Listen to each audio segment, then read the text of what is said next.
As you start moving toward the caucus, I want you to know what they are. And one of them is with health care.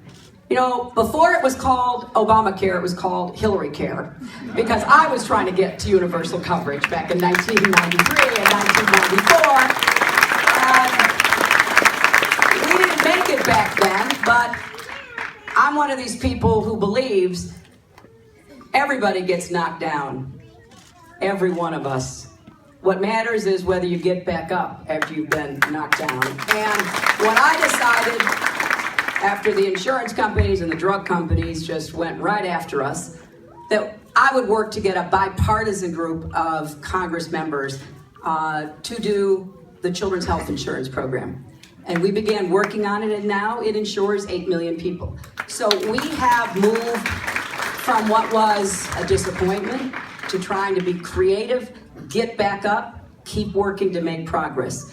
So when President Obama passed the Affordable Care Act, I was ecstatic. Democrats have been trying to get to universal coverage since Harry Truman.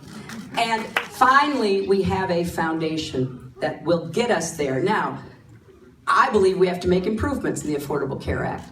And I've been laying out what I will do to decrease prices, to put a cap on prescription drug benefits. But I will tell you this, the Republicans want to repeal the Affordable Care Act. Remember, they actually did repeal it in Congress. Thankfully, President Obama was there to veto it. And we can't let them go back to the way it used to be when insurance companies could deny you coverage for pre-existing conditions, where women, we paid more for health insurance than men, and where young people who didn't have insurance couldn't be on their parents' policies. So we've got a lot of positive developments to take into account as we think about how to improve the Affordable Care Act. Now, on the other side, Senator Sanders wants to start all over.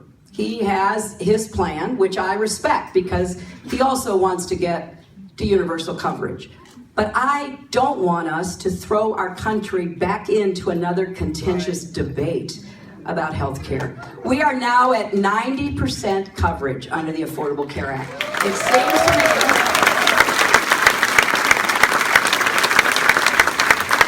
to me it's a lot easier to get from 90 to 100% than from 0 to 100%. So let's build on what we have. You know, we have been moving in our nation.